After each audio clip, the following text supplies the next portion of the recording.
Please stand as you're able for the reading of God's holy word. There was a rich man who was dressed in purple and fine linen, and who feasted sumptuously every day.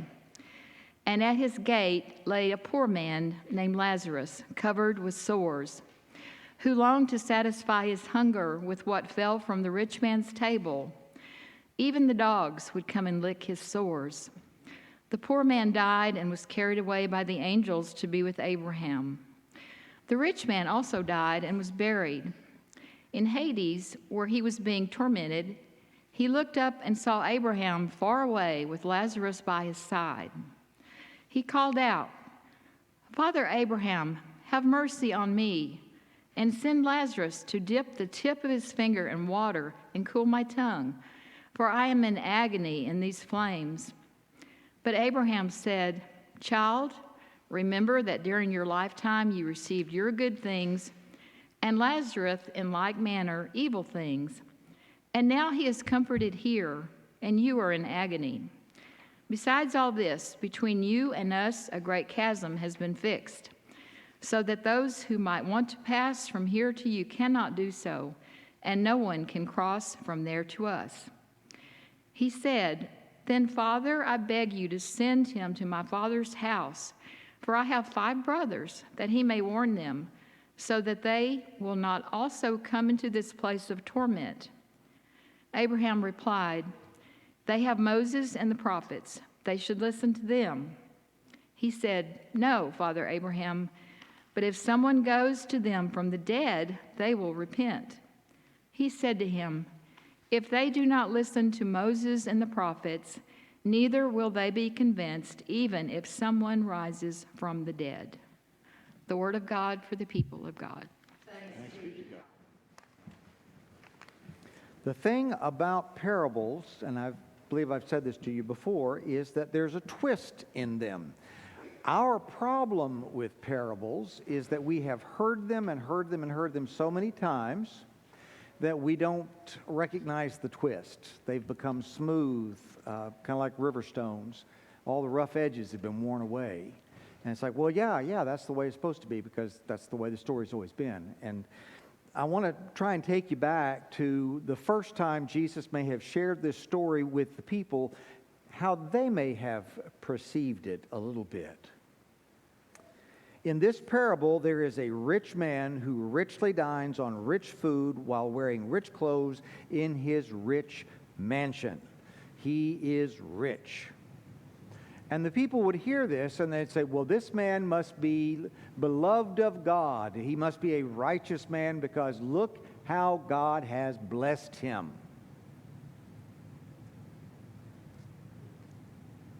Then Jesus introduces the poor man, Lazarus, not the one that comes back from the death. It'd be like he said, and then there was this poor guy, Joe, or Larry, or pick a name that's very common. I think Lazarus may have been, one of those names. But anyway, he says there was this poor man, and he was in poor health. He had poor circumstances. His life would have to improve before he could even get a job eating dirt. And believe it or not, at one time that was a job, not in that part of the world, but in the Middle Ages. There were the dirt eaters. But he wouldn't have been able to get a job like that. If you'd looked in the dictionary under poor, you would have seen this guy's picture. This is how poor he is.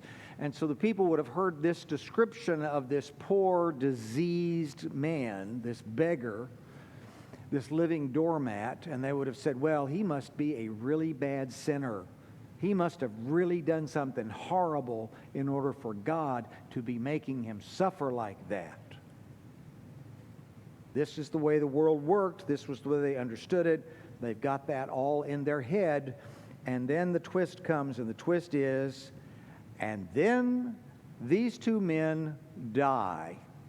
And the wretch, the poor man, goes to paradise, and the rich man goes to hell. And they would have thought, no, that's not right. That's not how that works. That's the twist. they were surprised because he had all this good stuff. God had blessed him. He was a favorite of God, wasn't he?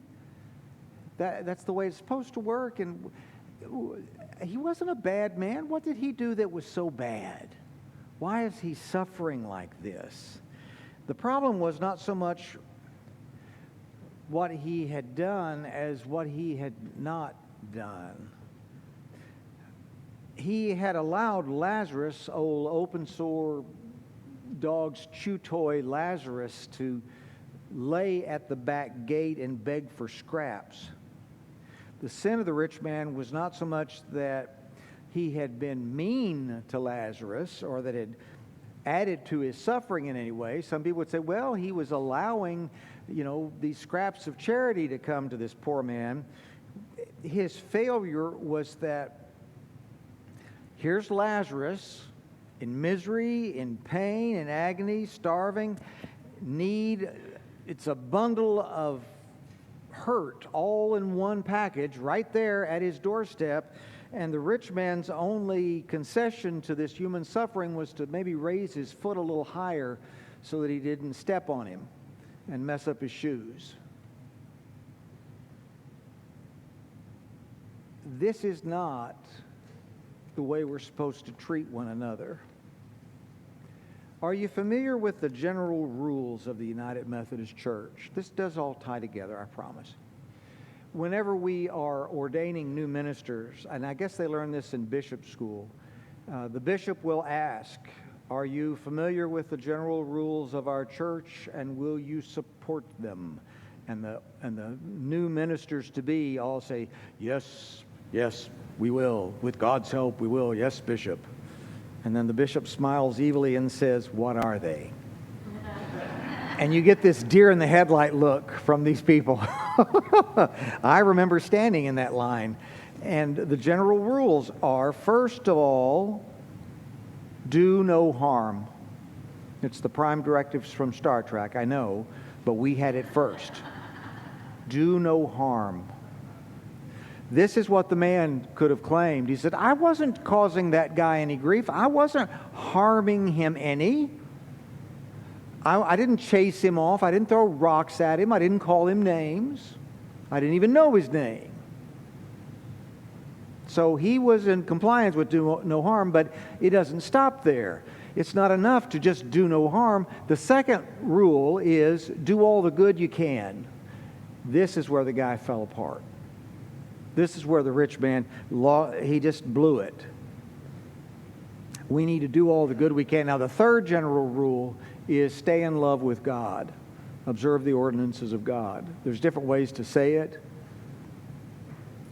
but it's really hard to do the first two if you don't have that third one.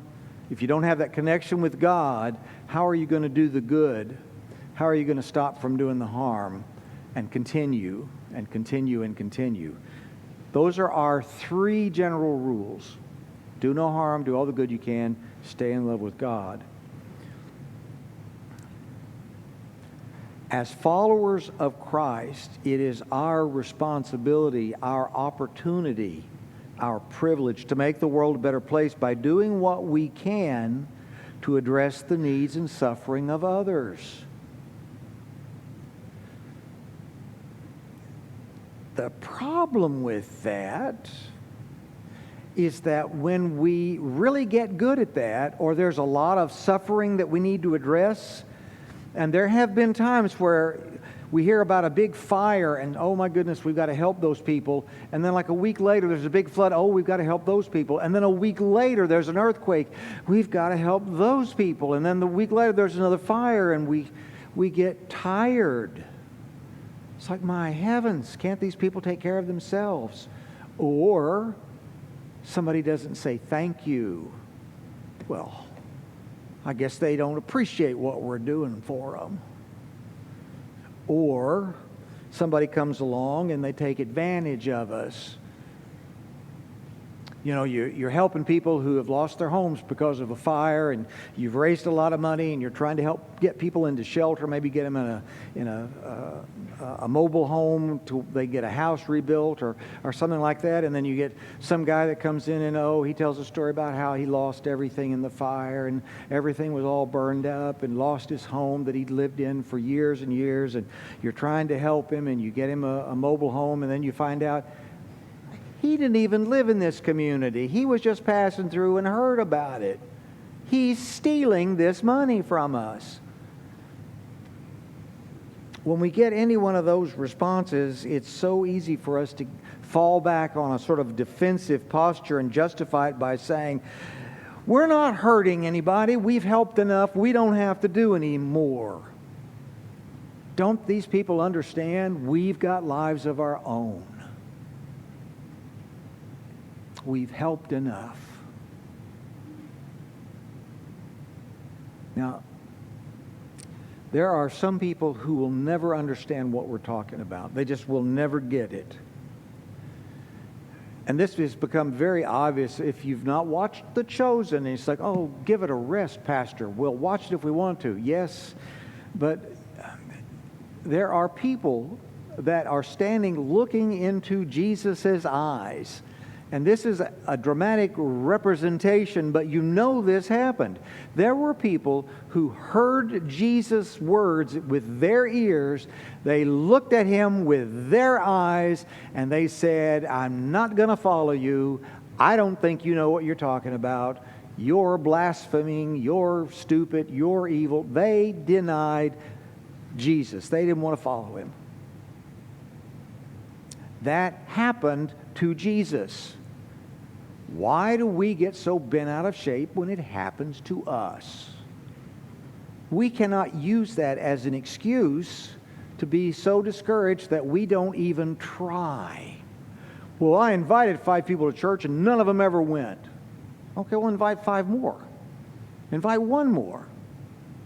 And then another one, and another one, and another one. Somebody will respond. When you share the truth, people will respond. We cannot say, well, I'm not hurting anybody, but I've done all the good that I feel like I need to do. No. We're not allowed to be discouraged in our mission of sharing the gospel. We must never tire of doing good. Now, by the standards of this world, this will be weak and foolish. Say, oh my goodness, people take advantage of you people. How could you be so stupid? By the standards of eternity, though, doing good helps to build God's kingdom. You know, if you do something to help people, and there are, say, 20 people affected, and 19 of them say, well, that was a waste of your time and money, but one person encounters Christ and gives their life to Christ and has their heart changed and their life turned around, it was worth it. Now, I'm not saying that we should recklessly throw our resources and funds and money and stuff around and just double down on doing stuff that doesn't work. Jesus was very smart about what he did. He even told the disciples, he said, you'll come to some villages and they're not going to be responsive. Shake the dust off your feet and move on. So we need to be very intentional about evaluating what we're doing, and is this the best we can do because it's a gift we're offering to God? Is this our best? And if it is, we need to keep doing it. Because even though we may not get 100% turnaround, when have you ever gotten 100% return on just about anything you've ever done? You know, if you send out a survey, if you get 10% back, that's about average. If you get 20%, you're blowing the roof off. But we don't think about it that way. It's like, well, if we invite 100 people and we don't get 100 people to show up and join the church and become lifelong members, there's just no point in doing it. No. I was talking with another minister this week, and he said, are you interested in church growth, or are you interested in growing your church? He said, if you're just interested in growing your church, there are ways that you can get behinds in the seat. Won't make any difference to them, and as soon as you stop doing whatever it is you're doing, they'll leave. Or do you want church growth? And church growth is you invite 100 people and 80 of them start going to church, but they go to some other church, not yours. He said, you've grown the church. Your local church may not see it, but you have grown the church. There's a difference between church growth and the growth of your church. We want both. We absolutely want both. But when we focus on church growth, it's amazing. We start doing the things that attract people to the local church, and then our church grows. If we flip that around and try and focus on doing something just to get new members, it never works. It never works because everybody has already got all the memberships they need. They don't need one more. The truth of the matter, though, is that everybody needs Jesus, whether they know it or not. And so we need to share that with them. We must never tire of doing good. And if building God's kingdom is too abstract, if it's too out there for you, then I'm talking about do things like look into the eyes of a hungry person as you give them something to eat, especially if you greet them by name. Hear the voice of a lonely person as you listen. Really listen to them as they tell their story that nobody has ever wanted to hear before. Hold the hand of someone who needs comforting that hasn't had anybody even touch them for days or weeks or months. Wipe the tears from one who is grieving, who is hurting, and you will begin to see the importance of building the kingdom of God and ways to do that. You may say, but I've been sharing the gospel and it's not done any good. You may have planted a seed that somebody else has harvested. And you may never know the difference that you have made. I mentioned that yesterday we had a memorial service for my Uncle Ken. I've known this man all my life. I've always known that he was a good Christian man, wonderful husband to my aunt, good father to his kids, active in his church, active in his community. I didn't know that at some of the churches that they attended, they would have seminary students come in as interns and work with the youth or work with the choir or whatever. And my aunt and uncle opened their homes to these seminary students and said, when you come in on the weekend from school, you stay with us, bring your laundry, you can do your laundry, we'll feed you some hot meals and everything. Here's a place for you to be. And then Sunday night when you go back to school, you've got clean laundry, a full stomach, you've had a good night's rest. They did that. I didn't know until yesterday. But they didn't do it so they could be famous. Who knows who all passed through the doors of their home? And that's not all that he did. He spent his life living his faith. He was part of a very worldwide distribution company, and he had questions about their ethical practices. At the top of his game there, he quit because he just couldn't reconcile what they were doing anymore, and he couldn't change it, and so he quit.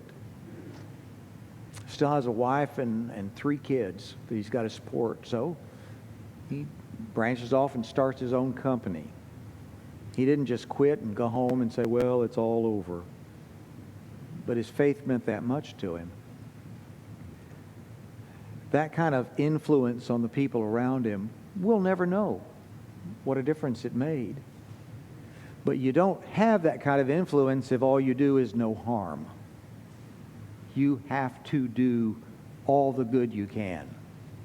Not just in church, not just on Sunday, but every day, everywhere, with everyone. Especially if they are not doing good to you. If somebody is ugly to you and you respond in kind, that just escalates. It's like throwing gasoline on an open flame. But if somebody is ugly to you or rude and not being smart alecky about it, but you try and understand, it's like somebody must have really been mean to you. Somebody's really hurt you. I'm sorry. I didn't mean to add to that. If nothing else, you'll confuse them. But a lot of times it will bring that down. If you don't believe me, watch in a supermarket line where somebody just chews out the cashier. If you're behind them and you make a point of saying, I'm not in a rush, I think you're doing fine, don't let that get to you. You can just see them kind of, do no harm, do all the good you can.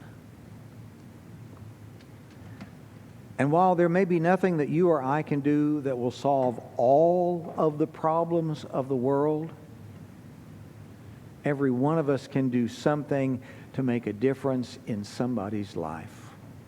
Big or small, doesn't matter. Because God can take that and run with it. I have told you before, my job is to tell you things you already know, to remind you of them. But the thing about prayer is it is very dangerous. God is listening. And so when you say, God, help me to find somebody that I can tell about Jesus, God's response is, you got it. I'm on it. I'll make it happen.